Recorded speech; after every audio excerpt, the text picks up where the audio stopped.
narrative then gets to be, look, the man beat you in an election, you took him to court, and court confirmed him the winner.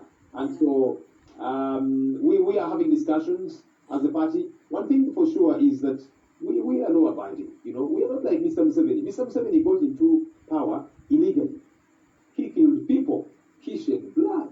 Hundreds of thousands of people died, as he used the barrel of the gun to get into power. We are saying we don't want that. Our country, Femi, has not seen a peaceful transfer of power. Never. It's never happened since independence, And we used to blame the white man who came and messed us up, and they goofed up a lot. But you see, it's been a black man changing power to another through shedding of blood. We've never seen that. We're hoping that it eventually gets to happen. So, yes, we are looking at a couple of options. One of the things that we are asking of the international community is we would like the international community to hold Uganda accountable. And whenever we do this, whenever we talk this way, Mr. Museveni says, so these Kyagulanyi, the Bobiwine, the Ssenyonyi, they're calling on the white man to come and rule us here. You're saying, no, for heaven's sake, I'm not a white man. Bobiwine is not a white man. He's the one seeking to be president of Uganda, not a white man. But we are saying Uganda is part of the international community. Yeah. So Mr. Museveni should not go on a killing spree, in a manner so wanton, and it's okay because we are a sovereign state. No, the international community should keep its eye on Uganda. And I give examples. Uganda as a country, we are in South Sudan, we are in Central African Republic. Why are we there? Are those not sovereign states? They are sovereign states, but because we should keep them accountable, peer-to-peer review and accountability and all of that. And so we are asking the international community to do that. So Mr. Museveni should stop freaking out the international community and saying, mind your business, let's handle our issues. What he's saying is, leave me alone to kill Ugandans, be quiet, shut up. No, that's not happening. Do you think international community, whoever they are, they're scared of Museveni? I think they are, a good number of them. That's what it seems to be like. Some do speak out, but a good number of them are scared. So let's begin with Africa, because international community, it includes the African continent. There's such a thing as the African Union. It's a body, an African body, putting together all these countries.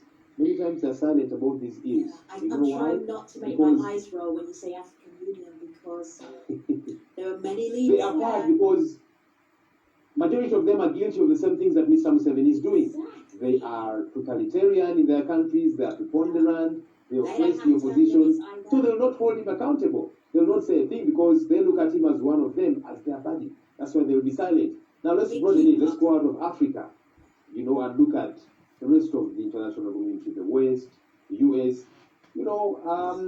They probably have got interests. They, for example, are happy that Mr. Museveni has deployed in Somalia, and so they keep thinking, let's not annoy him. He will destabilize the region. They look at him as this sacrosanct figure, this powerful figure within the East and Central African region, and so if they dare tell him anything, they'll destabilize the region. Let's stop being afraid of a man that is causing mayhem, for heaven's sake. I think he needs to be confronted. I think he needs to be told the truth by his peers, the international community. They need to care about what's happening in Uganda. You see, many years ago, with the genocide in Rwanda, the international community was silent. They said, you know what, deal with your own affairs. We have our own affairs to take care of. Yeah. But people were massacred.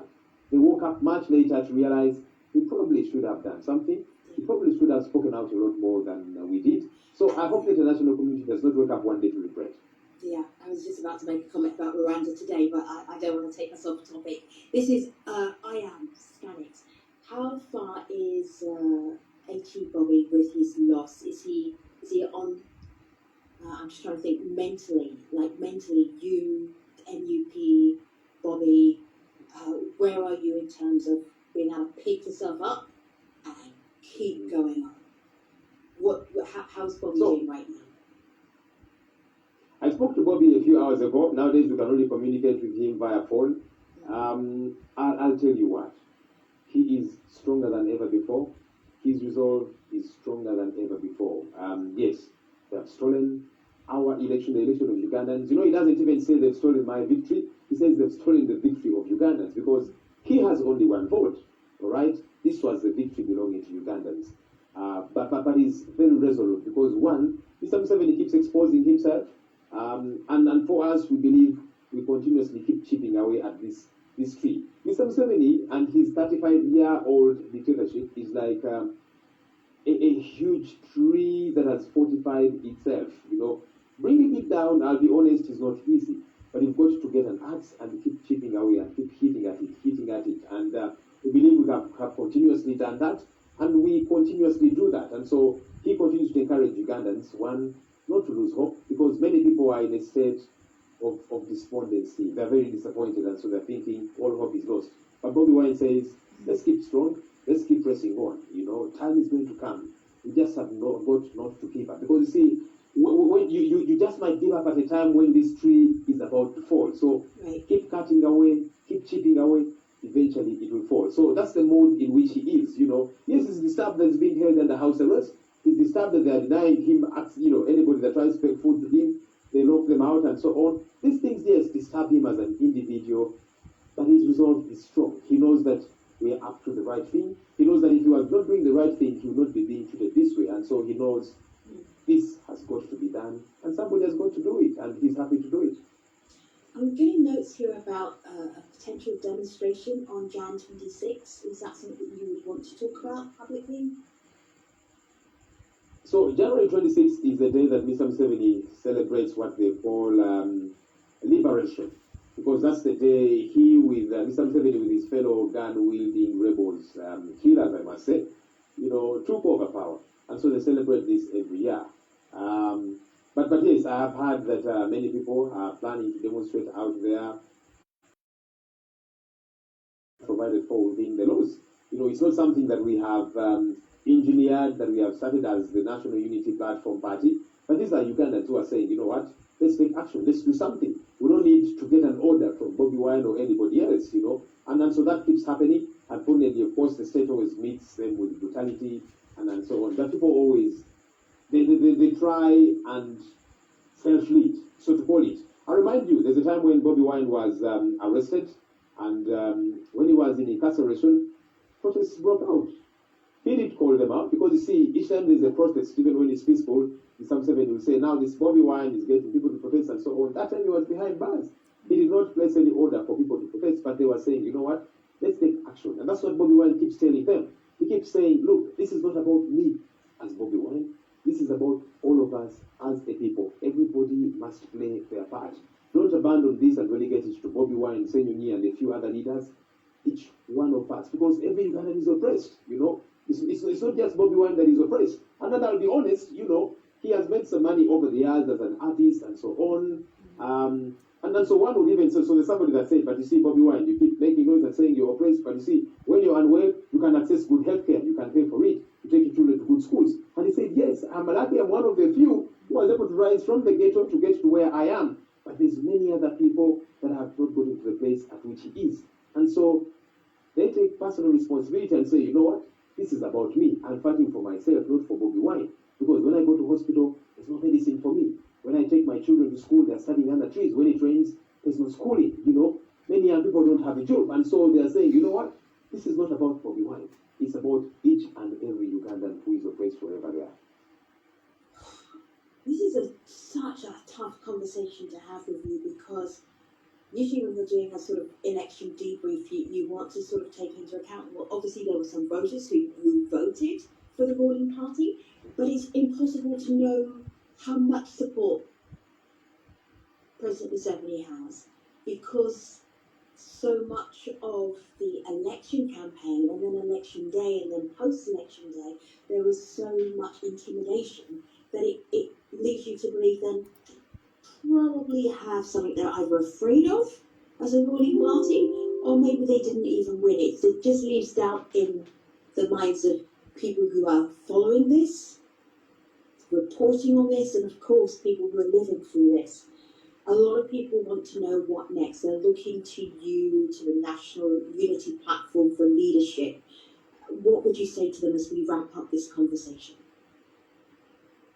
So there's a saying in my local language here, I've just translated it into English, that he who slaughters their own chicken can eat and thereafter they throw the bones, you know. because they have nothing to hide. No one will say, hey, those bones look like they are for my chicken and so on. But you see, when you steal your neighbor's chicken, you're going to eat it very quietly, and afterwards you're going to hide the bones, because the neighbor is looking for their chicken. And if they know you didn't have any chicken, but now I see chicken bones all over your compound, you stole my chicken. And then that's what is happening. So whenever you have something to hide, you do it very quietly, very surreptitiously, right? So Mr. Museveni knows that in a free and fair contest, he does not stand a chance. He knows that Ugandans are tired of him. He knows that Ugandans did not give him another mandate. If he did, just think about it, because if I am Mr. Museveni, and I believe Ugandans have voted for me overwhelmingly, I will not have anything to hide. I will not deploy as heavily as I'm doing. I will not arrest my opponents and their agents and confiscate the DR forms. I will show Ugandans clearly, transparently that, look, this is what happened. Because that would help him too, such that there is no doubt whatsoever about his win. But you see, all the things that he's doing clearly show that there is a lot that he has got to hide. Remember the example I gave you of a little child that steals sugar? When mommy or daddy walks into the room, they begin to do this. They don't do it if they've not stolen any sugar. They'll be at ease and face mommy and daddy very bravely, So that's what is happening. Yes, you ask, it's difficult to know what kind of support Mr. Museveni has vis-a-vis the opposition. It is clear as daylight. Mr. Museveni wrote the victory of Ugandans. That's why he's doing everything in a very surreptitious and clandestine manner. The arrests, the deployments, and all of that. Clearly, it is to cover something. But make no mistake, Ugandans are very resilient people. They're extremely resilient. They supported Museveni into power, those that did, when he was shooting his way to power. They have a certain resolve on the inside of them. They don't give up easily, and so they'll keep soldiering on, and eventually will attain the freedom. So you ask, what's next for us? We are continuing with the struggle to attain freedom for our country. So I've had some people within Mr. Museveni's party, the ruling party, say, Bobiwine and his party should be happy because they have made some gains. We have made some gains, in Parliament, we are the biggest opposition party. I am a member of Parliament elect myself. But you see, we cannot become complacent. We cannot get into a celebratory party and say we have arrived. No, we haven't. Yes, I'm a member of Parliament, but you see, we still have this minority group that is preponderant over us, that wants to rule us for another 5 years, that wants to oppress us for another 5 years, that is going to deny people access to good health care for another 5 years, that is going to steal taxpayers' money for another 5 years, okay? So, yes, even for those that are celebrating, we are telling them, wait a minute, it's not yet Uhuru, we haven't gotten there yet. Yes, and look, I thank God that we have been able to do quite a lot in a very short time. It's just about 6 months ago that we unveiled this new party to the country and its new leadership, and so we had about 2 months to prepare for an election, get candidates across the country for MP, and then of course get our presidential candidate set and so on. So by all standards, we have been able to achieve milestones in so short a time, because you're 2 months old really as the new leadership of this new party, and you are up against parties that have been around for a long time, entrenched and so on. So yes, I want to appreciate Ugandans for all that they have been able to do with us in this short time, but it's not Uhuru yet. We still have a lot to do to continue with the struggle, to see that our country gets to be free, to see that our country gets leaders who are accountable. Frankly, our leaders are not accountable. They do whatever they want to do, and it is okay. That's the problem. We need our people to get leaders who are accountable, leaders who are going to serve them. Mr. Museveni has said it not once, not twice, that he's not a servant of the people. He has said, I'm serving my family and my children. He said that, I think it was actually in an interview with Aljazeera, he said that I'm not the people, sir. I'm serving my children and my grandchildren. He said that we need leaders who are going to serve the people. And so that war is not won yet. So yes, we win a couple of battles, parliament, local council, etc., but the bigger war is still on. And ours is a non-violent war. Ours is a legally provided for mechanism that we want to use to see that we attain freedom. So in the next couple of days, we are going to be unveiling to Ugandans what more we are going to do, what avenues, how we are going to move. But what's for sure is the struggle continues until ultimately our country gets to be free. Joe, I've seen a lot of questions about election results. What about these results here? What about these results there? How are Ugandans Ugandans going to get clarity on that information? Where does that information come from? Who's responsible to release that? So, yes, like I said, that the Electoral Commission is mandated with conducting an election, hopefully a free and fair one. Obviously, they're goofing up on that, and then declare results. But then the process has got to be transparent. And that is why every candidate is entitled to DR forms, the Declaration of Results forms, that show how each candidate performed at every polling station. So we have been gathering hours from the different parts of the country, and of course the regime has been overdrive to arrest our people, confiscate those DR forms because they have a lot to hide. But we are finding ways around that to make sure we get these DR forms. And then ultimately, we're going to show Ugandans how they voted based on the original DR forms, as opposed to what the Electoral Commission was reading to us, because the EC chairperson was reading results from a computer, a screen. And people kept asking, where are you getting those results from? And there was no clear answer. The results ultimately are meant to be from every polling station, and those are meant to be reflected in a declaration of results forms. And so we're gathering those, and then we'll be letting Ugandans know how they perform. Because the regime has a lot to hide, that's why they're stealing these DR forms, arresting our people, torturing them and confiscating them and so on. But the struggle continues. Like I said, Femi, we are swimming against the tide. We shall not stop swimming. They can break our bones, but they will not break our spirits. They will not break our resolve. They will not break our motivation. We'll keep soldiering on. And look, now more than ever, it is etched on the inside of us. It is clearer than ever before, that we've got to pursue leadership change. Otherwise, if we keep having the leaders that we have today for the next 5 years, many people are going to be killed, many more are going to be locked up, many more are going to be maimed, many more are going to suffer at the hands of this brutal dictatorship. And so we must do everything possible within the law to see that our regime and leadership gets to change. John, you've inspired a lot of conversation between Ugandans right here on Instagram Live. It is after midnight in Kampala. I know how late it is, but I also know how precious it is for you to keep fighting so that when you have an election in Uganda, that you feel confident that when the results come out, that the person who got the most votes becomes president, the person who got the most votes becomes MP. And I am not confident that that is the case right now. You absolutely are not confident that that is the case right now. Thank you for always being a friend of the stream. We really appreciate you making time very late at night. And Instagram Livers, thank you for your conversation, your concerns, sharing your stories, your experiences. The stream will stay on. It's not a story, it's your story, your situation, your politics. We will continue to follow your story on the stream, on all of our multiple platforms. But for now, I'm going to let you go to bed. Okay. Thank you very much. Thank you. John, greetings from Uganda. Instagram Livers. Thank you. Take care, everybody. Thank you. Thank you for watching.